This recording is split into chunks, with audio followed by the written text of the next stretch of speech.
Hi guys, we are here with the amazing Marc Katz, who is the world's first dating coach in 2003, specializing in helping smart, successful women creating lasting love.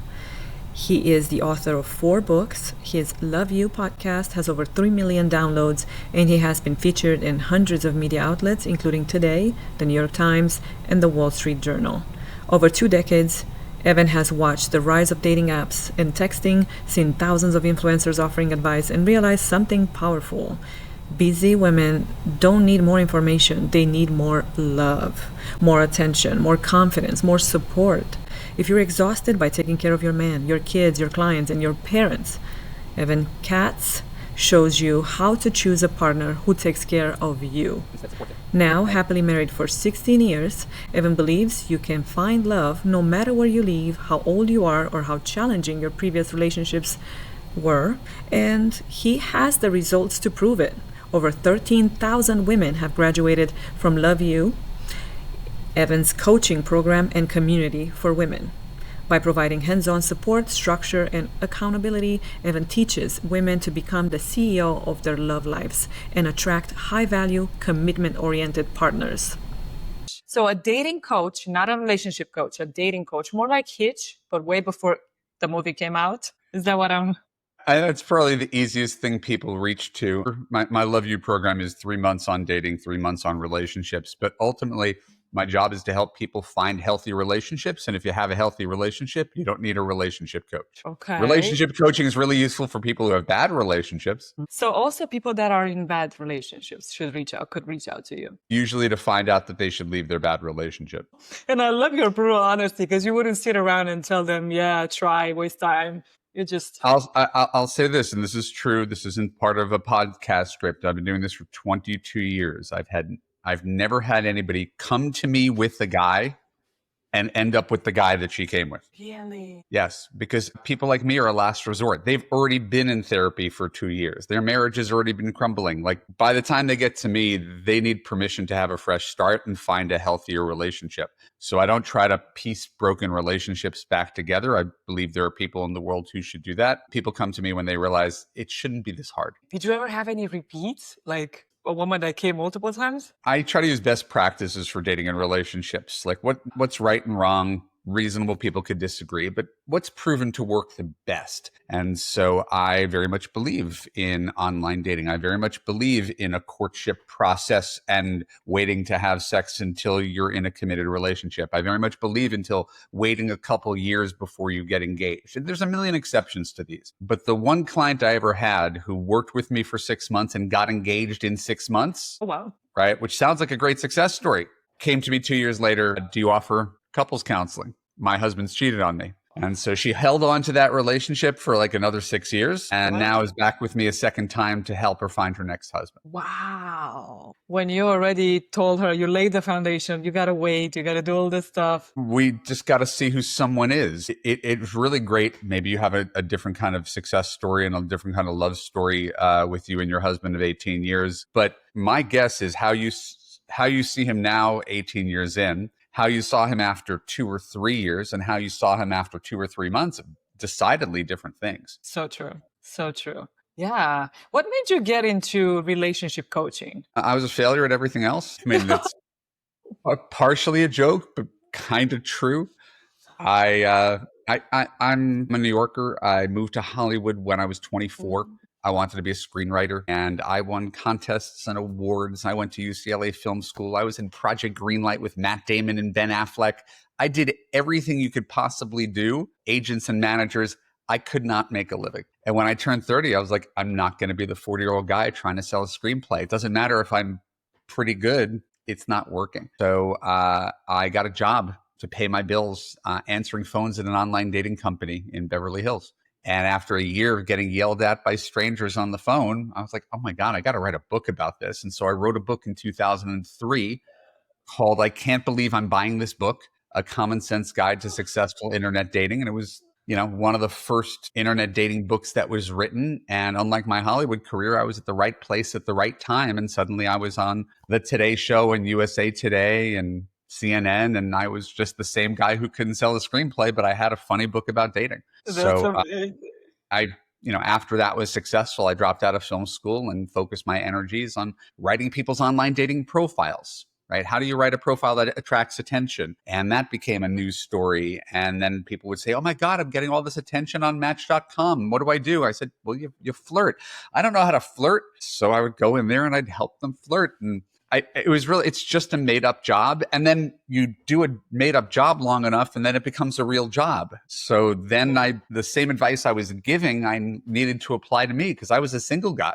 So I had to figure out what I was doing wrong. Very easy to give advice, not very easy to follow it. So using what I learned from about 5 years of coaching, I got married in 2008. And that gave me so much clarity on what a healthy relationship looks like. Then my job became helping people reverse engineer. Well, how do you do that? How did you go from single to in a great relationship? And that's been the focus of my career. I cut men off of my mailing list after about 5 years and focused exclusively on women. Oh, okay, so you're only coaching women. Men need help. They don't ask for it. So why offer a service that nobody's asking for? Interesting. Yeah, I think that especially in this day and age, they should start asking. I agree wholeheartedly, but again, it's market forces. 80% of my clients, the people who were coming to me, were women. I didn't ask for women. Men don't do this, especially men who are confident, kind of irrationally confident. Right. As most men are irrationally confident, I think we could say. So irrationally confident men are like, I don't need any help. I got this. Yeah. And so, a couple breaks up, women are like, what did I do wrong? What's wrong with me? How could I have fixed it? And the guy's like, she's crazy, man. Right. There's no self-reflection. So like, why would I be offering services for him? Oh gosh. Yeah, no accountability. It's just everything. It's her. I mean, it's a generalization. As I said, 20% of the men were just nice guys who had no confidence, no game. And there's people in the world to help those guys. It's just not me. Yeah, exactly. Like the movie Hitch, which happens to be one of my favorite movies of all time. Yeah, we watched it with the kids last month. It's funny. I love it. Yeah, that is awesome. So I have never ever been on a dating app. I've never been on one of those things. I don't even know what the hell that is. So if I were single, of course, I'm not, but if I were, would you tell me to go on one of those apps? And how would you convince me to do that? What I would tell anybody who claims to want to fall in love, because understand, it's like, I don't want to diet. I don't want to go to the gym. I just want to lose weight. I don't want to study for my LSATs, right? Clerk with a judge. I just want to be the partner at the law firm. Everybody wants the result, but there's a process. There's no shortcut to the process unless you're really, really lucky. And so anybody who wants to fall in love and find a life partner, you have to date. And dating is not, when some cute guy talks to me randomly, I'm going to go out with him and keep my fingers crossed that he's falling in love. Now, one can do that, but that's not really a very systematic way of falling in love, any more than sitting on your couch is a systematic way to find a job. Any client of mine who says, I don't want to date online, fine. You never have to date online. You got to get yourself a date a week. If you could just go out, look pretty, and have guys hit on you and get a date a week, you never need to go online. I've never had anybody take advantage of that offer. Interesting. Because it's really hard to get a date a week in real life, especially when you get a little older, especially when your friends are married, especially when you live in the suburbs. If you're a divorced 50-year-old mom, that's hard to meet enough people to do that. So online dating is a tool. It's a very flawed tool, right? But 50% of all marriages, Kat, start online. Same. So it's not that it's great. It's really messed up in a lot of ways. And I could talk about all those ways, but it's like, I want to find a job, but I don't want to go on LinkedIn. Well, that's where people are looking for jobs. Wow. Yeah, it's true. There's validity to that. I just, I don't know. I feel like it's losing a lot of the beauty of, that whole magic. Maybe I'm too old school, but like just clicking on an app. Listen, I'm older than you, so you can't be that much old school, right? I'm 53 next month. So I dated online for 10 years. I went out with 300 people. That's part of my origin story. So I believe in it. It's gotten worse because they've removed the written profile. Like Match.com had a written profile. You email back and forth. Right now, it's just faces and swiping and texting. So they've taken any depth out of it. They've taken the courtship out of it. And so it's now like a slot machine. You're in Vegas. This is a slot machine. So nobody really enjoys it. The people who do the best, the most attention, are the top 10% of men and top 10% of women, and everybody else kind of suffers. So I don't think it's easy. I don't think it's fun. I think it's sometimes necessary unless you can create something from nothing. And so to me, it's just one of many tools we have. My Love You course is a 26-week course. I only do 1 week on online dating, right? Right. So I don't want to spend all our time talking about it. But it's a way to meet people that you would not meet in real life. That's all. And I think you gave me some type of link for the viewers. Is that for your course? No, it's a quiz. I was going to say it at the end, but if people enjoyed today's interview and are curious, you go to evanmarckatz.com/open up and you can take my quiz. Have you been wasting time on the wrong man? Hint, you probably have. Yes. Yeah. Especially if you're spending time to take it, but which is actually, it'll be fun. I'll take it. No, I'm just kidding.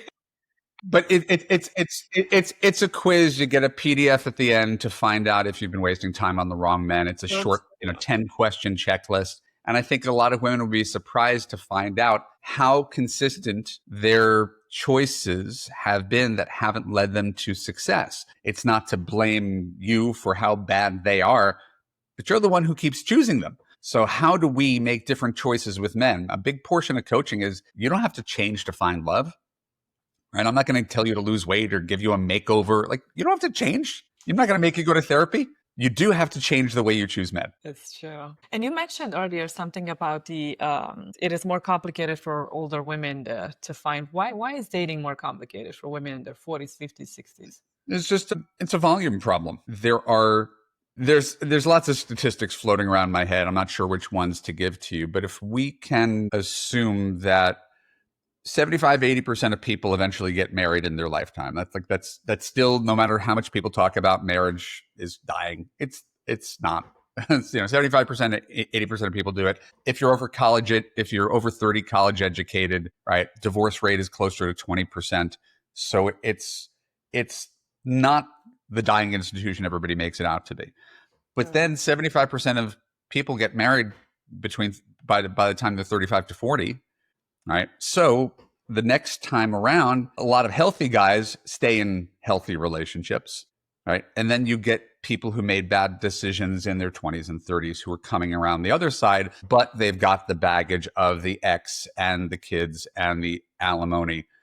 Right. And in this disconnected dating pool. And so I just think it's really difficult because the supply demand changes. Under the age of, say, 45, women are in more demand. Over the age of 45, men are in more demand. And so that asymmetry makes it really difficult. Everybody knows that at the top of the dating totem pole, the people who have the most pull, 27-year-old women, but they could get 19-year-old guys, they can get 60-year-old guys. They have the most options in the entire world, whether that's fair or not, right? And 22-year-old guys don't have many options in the world because they haven't really done anything. So there's a point on that diagram, mid-40s, early 50s, where that thing flips around, and then cute, successful men have a lot more power than they used to.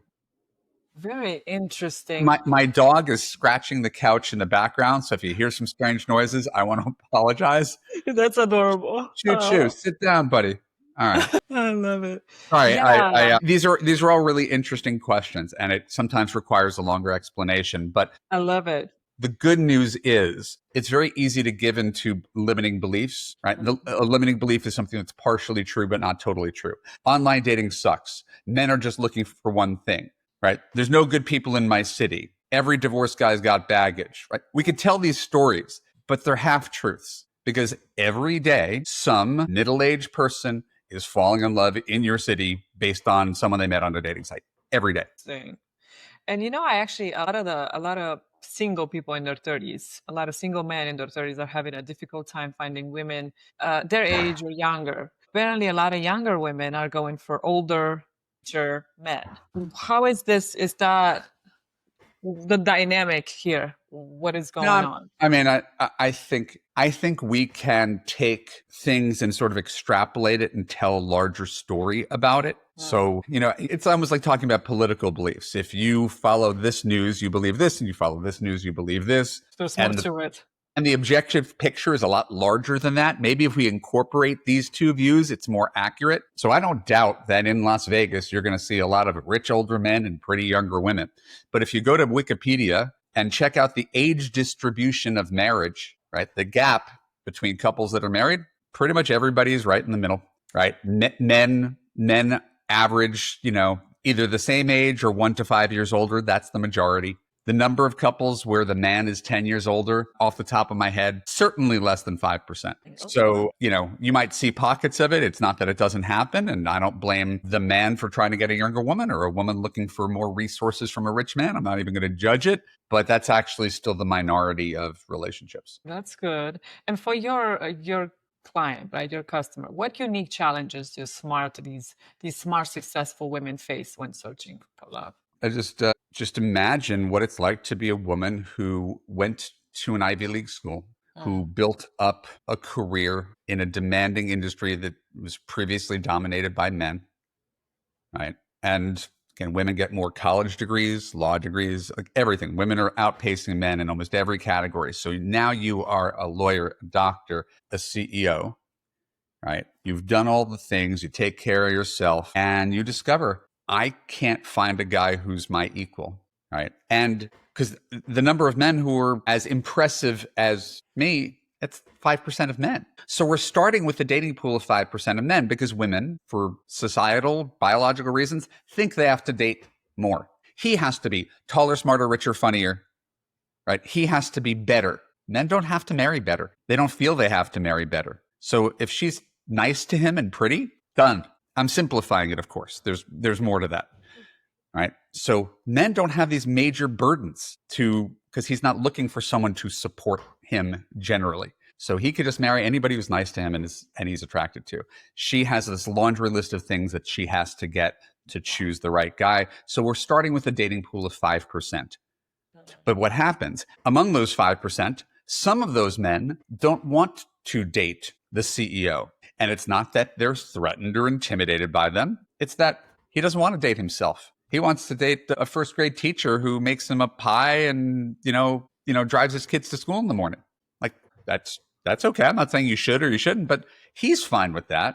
So out of the 5%, half of those guys don't want to date you. The career woman who's working 60 hours a week. They might respect you. They might like you, but they don't always want to date you in return. And then you date someone who's just like you. Right? So you've got your 2.5%, and now I'm dating the opposite sex version of myself. And what happens when you date the opposite sex version of yourself? A lot of conflict. When I said I went on 300 dates, that was me trying to date the top 2.5% of women, thinking that's what I deserved. I'm that person. I deserve to date someone like me. And it was too much ego, too much ambition, too many opinions. We needed someone who was a little more easygoing, a little less ambitious, a little less difficult than me. Right. So that was my journey. Right. So we add all those things up. And let's say you date someone who's just like you. Right. Now you have sort of the same issue that you would have if you had two CEOs competing for a seat at the table. Like nobody wants to give. And that's the curse of being a smart, successful, ambitious, opinionated woman. Those are my favorite people. Those are my clients. Those are the people I coach. Those are the people I used to date. Until I realized, oh my God, I'm just like you. And ultimately, we could talk about masculine, feminine. Someone has to say, yes, dear. Someone has to be more agreeable. Someone has to let go of the steering wheel and defer. And so that's the art of compatibility, which is very different than chemistry. So the act of finding lasting love is for people to understand chemistry and compatibility, what balance you should have of those things within a partnership, and then how to choose, identify, and manage that relationship. And that's a lot. That's why I worked with people for 6 months. It is a lot. And what happens if the successful woman is in love with someone that is identical to her, that is also successful and all that? It's not bad. There's always this illusion. We're going to be the power couple. We're going to be the power couple, right? And that's fine if you're the power couple. Just know that there will be a set of problems that comes with that, which is not, there's no judgment about it. Every relationship has its problems, right? Just because I talk about having balance, yin and yang, doesn't mean that those relationships are all perfect either. It's just good qualities come with bad qualities. So someone who's a self-made millionaire, whether it's a man or a woman, they're not going to be home at 5. They're going to be working 10 plus hours a day. They might have to travel 10, 20 weeks a year. They might be very opinionated, driven, less sensitive, less likely to defer. Someone who is brilliant might be socially awkward, might be in their head, might be arrogant or condescending, might think they're always the smartest person in the room, might not want to listen to your opinion. That's what happens with being the smartest person in the room, right? Someone who's gorgeous might coast in life or woman on being gorgeous. Maybe they didn't develop any empathy because they weren't bullied when they were a kid. Maybe they don't think they should compromise on anybody because there's always people throwing themselves at them. So they've never really learned to be anything other than a narcissist in relationships where it's all about them. Maybe they want to keep the relationship open because they always get to dictate the terms because they're so hot. So there's a lot of things where good qualities come with bad qualities. You don't just get the good ones. So if I gives a woman her dream guy, he's a Top Chef supermodel Rhodes Scholar, right? Great. I would guess that guy would be really difficult to marry. Yeah. That's my guess. Is that guy, even though he might be the most impressive guy on the planet, he might be really difficult to be in a relationship because it's all about him and it's not about you. And in a good relationship, there are 2 equal suns, and each one is you're a planet revolving around your partner. And too many women choose men who are the sun and everything revolves around them. And then she feels secondary. She never feels like the top priority. He thinks he's a good husband because he took you to Tahiti for 2 weeks. And you're like, I just wanted someone to have dinner with me on Friday night and to tell me that it was going to be okay because I'm having a really hard time raising these kids myself. Right. So there's and these are stereotypes. There's a million exceptions to these. I got to acknowledge that. But just pointing out that it's really easy to say, I want the best guy. Right. Well, what comes with that? You've done it before. I don't think there's a happy Mrs. Billionaire. I don't think it exists. Me neither. Right? You get the life, but you don't really get the partnership. And the partnership is ultimately what people want the most.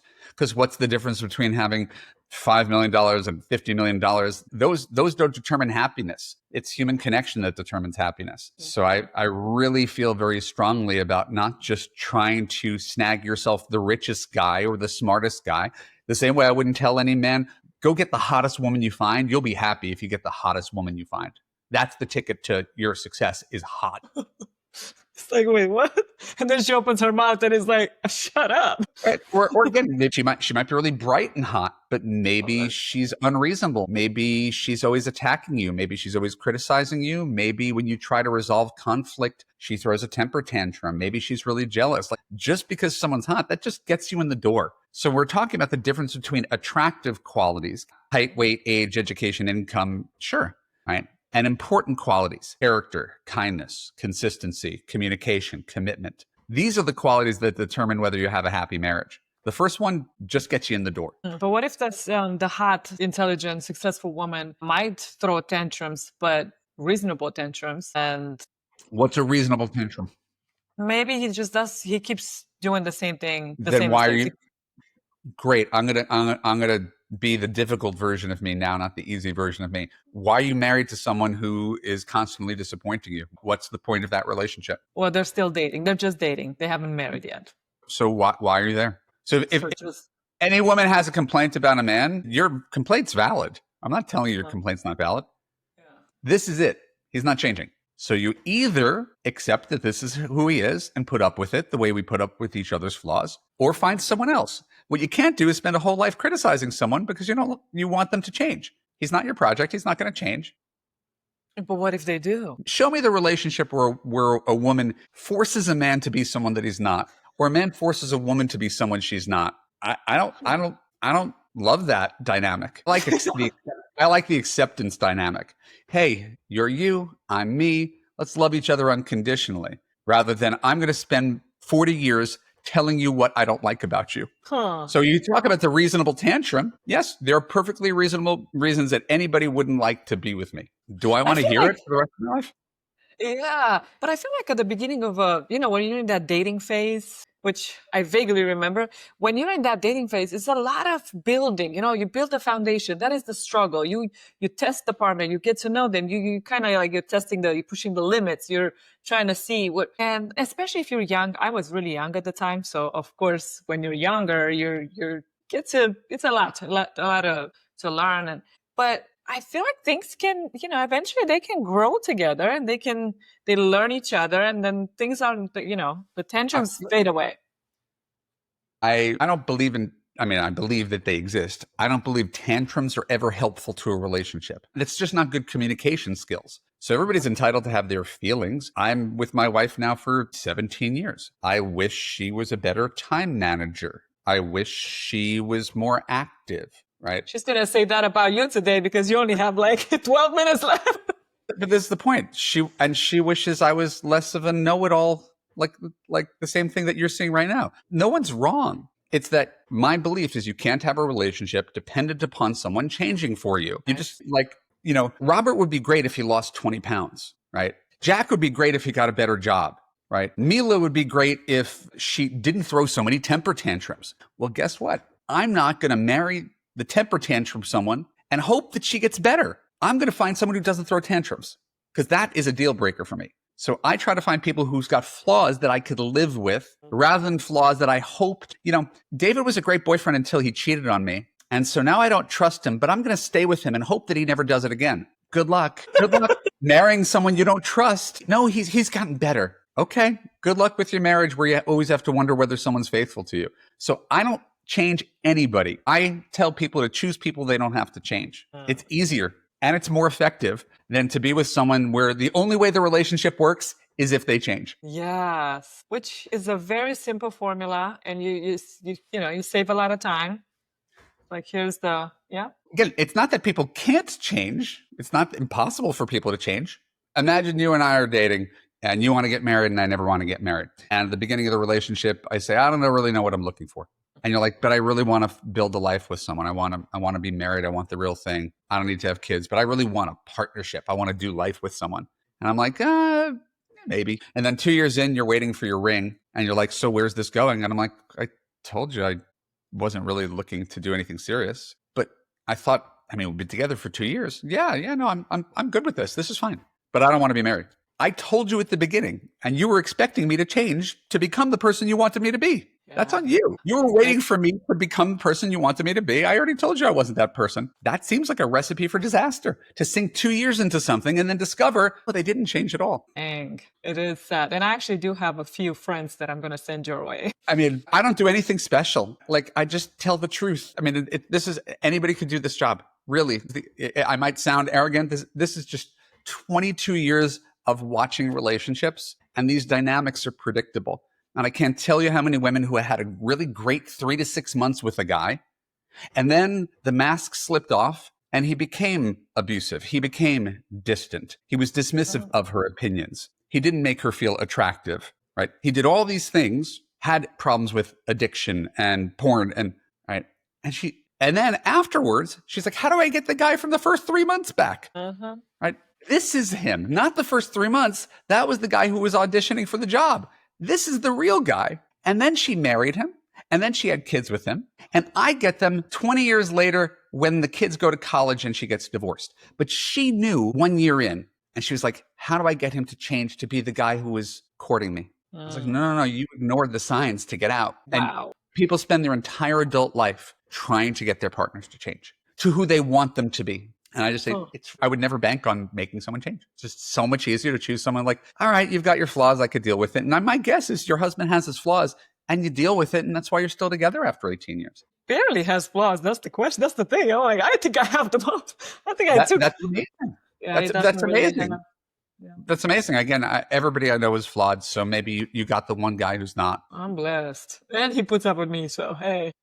Right. That last piece is everything. I teach this massive 6-month course. The very last lesson is to find someone who puts up with you, who knows what's wrong with you and pretty much ignores it. That's the thing, right? It's not the person who's constantly telling you what's wrong with you. He knows what's wrong with you. I know what's wrong with me. My wife is the first person who accepted my flaws instead of trying to change me, because it's really hard to be in a relationship with someone who's constantly telling you, I love you, but here's all the things that I don't like about you. Yeah, that's and that's the thing. I feel like a lot of people, they fake the change just to please the other partner that wants you to change, but they're unhappy. So it's like, no. Or it's temporary, right? It's the equivalent of going on a diet for 3 weeks and then going back to the way you were. Like, babe, I'll get better, I promise. And then, I'm going to try not to fly off the handle when we fight, and I'm not going to storm out, and I'm not going to call you names. And that holds until the next time there's a big fight and he had a couple of drinks and now he's yelling at you. And you're like, I didn't sign up for this. Yeah, but some people do change. For example, like my husband's thing is he doesn't like when I'm on the phone while he's talking. And I've changed. Like, okay. That's a behavior. That's not a character trait. Okay, so we're talking like an actual deep character, kindness, consistency, communication, commitment. Can I pick up my socks off the floor? Can I do the dishes after my wife cooked? Can I remember to take out the garbage without being asked? Those are behavioral things. We're talking about the very basics of who someone is. If a guy's a liar, I wouldn't expect him to start telling the truth. If the guy has no ambition, you telling him to get a better job is not going to get him a better job. Like that's who someone is inside. And women, again, men do it too, but women especially bank on some guy's potential. If he only did all the things I told him to do, then he'd be great husband material. Okay, I'm glad we clarified that. Okay. So it's a very important, the character things and the behavioral things are very, very different because one can change a behavior out of consideration, right? But again, I talk about time. I'm normal-ish hours. My wife stays up until 2:30 in the morning, wakes up at 11 in the morning, right? And so she's on a completely different schedule than everybody in the world, especially moms, completely different schedule than everybody in the world. I love her dearly. We sometimes, like weekend days like today, like I'm not going to see her until after lunch. Do I love that? No. Am I going to change that about her after 17 years? Nope. I just got to figure out a workaround for that. And that, whether I like it or not, is no reason for me to break up a beautiful relationship. It's because what I gain is so much greater. So I deal with this thing that I don't like. It's just an example. I deal with this thing that I don't like, right? And she deals with a whole bunch of things that she doesn't like. But that's not the focus of our relationship. It's not that if you don't change, then I'm going to. This is very, very important to distinguish between these behaviors, right, and character issues, which is how does someone treat me and how do I feel? Yes. So if I'm giving just advice to women without coaching, just on a podcast, pay attention to how he treats you, pay attention to how you feel. Because if you could have a great boyfriend on paper, right, you compare him to other men, but he's tall and he's smart and he's rich and he's funny, great. How do you feel? Anxious. Lonely, insecure, walking on eggshells. I'm afraid to talk to him. I'm afraid he's going to break up with me. Well, what's the point of that relationship? But he's tall, smart, handsome, and rich. But you're unhappy. So why are you still there? Because he's tall, smart, handsome, and rich. But you're unhappy. So I just get women to listen to their own feelings. I'm not telling you who to date. Just be with a guy who makes you feel good. Are those the 5 qualities that all women should insist on their partners? All right. Character, kindness, consistency, communication, commitment. Maybe the 6th one would be connection, right? Some form of chemistry as a baseline. But a lot of people think a relationship is chemistry plus a checklist, right? Yeah. So you got your checklist. He likes dogs. He likes skiing. He likes international travel. Right? You practice the same religion, checklist. That checklist will not make you happy for 40 years. Right? What about if you have all those things, but he's a terrible communicator, all right, well, you're going to have a miserable life with your really impressive partner. And for consistency, how do you quantify that? Like what exactly, is there a general, is it every morning a good morning text? What do you mean by? I think it's larger than that. It's not like a little script to follow, but I think it's being in a relationship where you feel secure, that you never have to wonder whether this person's thinking about you, whether they're going to call you again, right? So it's the absence of anxiety. If you're in a secure relationship and you hang out on Friday night and he doesn't call you until Saturday, and you're fine with it, then that's fine. Like that's fine. But generally the best people text you the next day, hey, I had a great time. When can I see you again? There's just follow-up. It's not a script. If we're boyfriend, girlfriend, I'm going to prioritize seeing you every week. I'm not going to be like, hey, babe, I'm out of pocket for 2 weeks. Call you when I get back. That's not boyfriend behavior. It's just not boyfriend behavior. So a good relationship ramps up. At the beginning, first 4 to 6 weeks, both people don't really know how they feel. But once they determine, all right, we're taking down our profiles, we're giving this relationship a shot, we're sleeping together, it's a really integrated feeling where my wife, when we were dating for about a month, and I'm an entrepreneur. I'm really focused on my work. She would call me at 5 o'clock every day. Hey, babe, how's it going? And I was still working. I'd be like, grrr. And she goes, I get the sense you don't like to be bothered at 5 o'clock. I said, I'm sorry. I'm still in work mode at 5. She goes, you're my boyfriend. And so I totally understand that you keep different hours than I do. Tell you what, all I want to do is hear from you every night before you go to sleep. So I don't care what you're doing. I don't care if you're working till midnight. I don't care if you have dinner with friends. Call me before you go to sleep. And if we talk for 30 seconds, great. If we talk for an hour, great. I just want to hear from you every day. Can you do that? And I said, well, I don't always have something to say. Stupid guy stuff. I don't always have something to say every day. She goes, you can do this. And I was like, okay. And so that's what I did. She never had a call, never had a text. She told me what to do. I wanted to make her happy. I did it. And it was the best thing for us. She showed me that the value of that consistency and the need to have to touch base every day. And I was like, it's so simple. So important. And so now I teach other people to have similar kind of relationships, because a good guy wants you to be happy, wants you to feel secure, and it costs him very little to do that. All right, so it doesn't have to be an everyday. It's whatever what works for the couple. My wife would take business trips to Argentina for 2 weeks. She traveled for work. She'd be gone for 14 days. She'd check in on me 3 times. You know why? She was busy at work, working crazy hours in another country in a different time zone. I didn't need her to check in with me every day. I was secure. I was like, all right, I'll spend more time with my friends. So different people have different needs. Yeah. And do you believe in those love languages, the 5 love languages? Is that a thing? I think they're a decent descriptor of how people give and receive love, right? In my Love You course, I teach love languages. I teach attachment styles, but love languages is just a shorthand, non-scientific way of describing people's giving and receiving habits. And so I think they're useful in that a lot of people speak one love language, but your goal is to speak all 5 of them, right?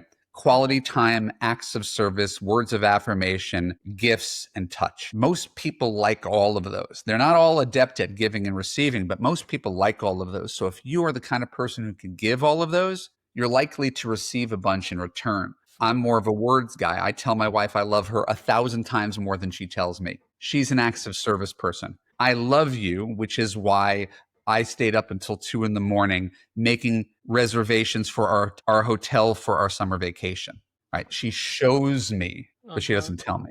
And so I understand that about her. I don't spend too much time keeping score about who says I love you more, right? And so just having an understanding of these concepts doesn't change the relationship. But the classic love language story is the wife who thinks she's the world's greatest wife because she cooks him dinner every night, and the husband who's really dissatisfied because they haven't had sex in a year. So his love language is touch. Her love language is acts of service. She's really feeling good about her role as wife. And he's like, I feel so lonely and so sex starved. And it doesn't mean either of them is wrong. It means they're not talking to each other. Yeah.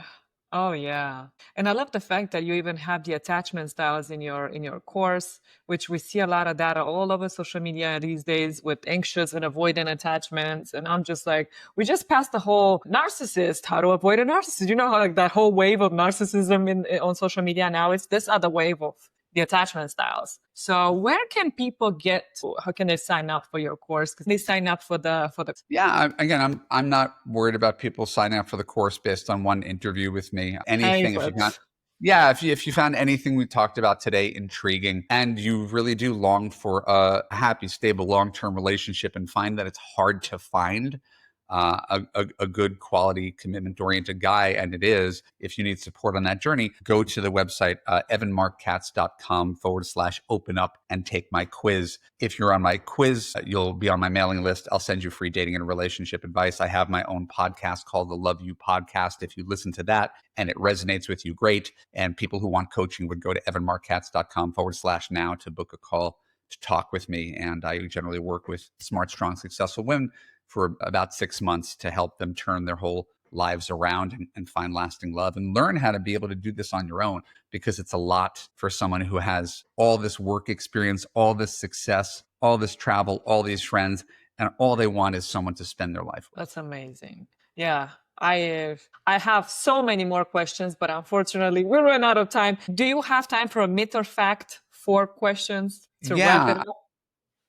I'm glad you've been very generous with me. I'd be glad to do this again to continue the Oh, conversation. that'd be You've been nice. so lovely to me. So That whatever would you be need. amazing. I would love to. Yes, let's continue with an episode, with a second episode, whenever, maybe sometime in July. That would be amazing. Wonderful. Yes, I would love to, because there's so much greatness here.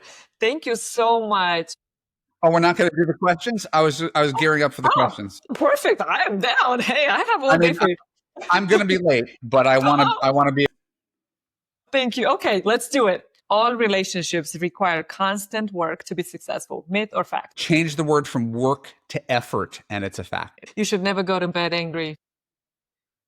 True. Opposites attract. I'm being such a pain in the ass. Opposites I are love it.